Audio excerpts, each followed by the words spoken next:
काल जो इन्सिडेंट झालेला आहे सलमान खानच्या घरावरती जो गोळीबार झालेला आहे, प्रथमतः तर मी पोलिसांचं खरंच धन्यवाद करेन, कारण त्यांनी म्हणजे खरंच अभिमान वाटते की त्यांनी लगेच 2 दिवसात सीसीटीव्ही फुटेज पण काढल्या, त्या आरोपीला पकडण्याचे 15 टीम लावलेल्या आहेत, त्याला सिक्युरिटी दिले, इन्व्हेस्टिगेशन स्टार्ट झालेली आहे. पण मला असं वाटते मग अभिषेक घोसाळकरांच्या केसमध्ये का नाही झालेल्या आहेत, कारण आम्ही तेवढ्या सीसीटीव्ही फुटेज दिलेला आहे, मेहुलच्या दिलेल्या आहेत. जो गोळीबार होताना आतमध्ये गेलेला माणूस आहे तो बाहेर आला नाही, तो का नाही आलेला आहे.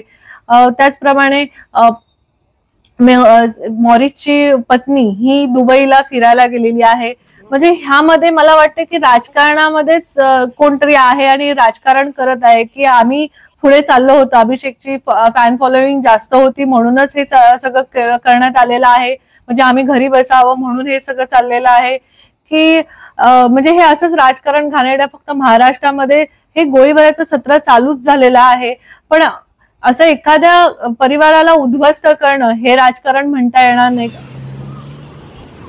हे राजकारणाचाच भाग आहे, कारण सलमान खानला हे होण्याच्या आधी राजकारणी आधी त्याला भेटून गेलेले घरी आणि त्याच्यानंतर हे गोळीबाराचं हे झालेलं आहे. मग हे राजकारणच बोलायला लागेल ना. आणि दुसरं म्हणजे अभिषेकचं जेव्हा झालं तेव्हा हे राजकारणी कुठे होते. त्यात एक विधान उपमुख्यमंत्री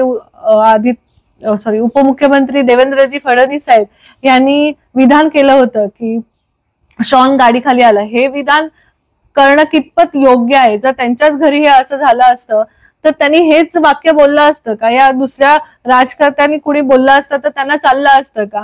हेच खूप प्रश्न आहेत. प्रशासनाला एवढीच मागणी आहे की मला जस्टिस पाहिजे. अभिषेकच्या प्रकरणात कोणी असेल आरोपी त्याला पकडून आम्हाला हे जस्टिस द्यायला पाहिजे.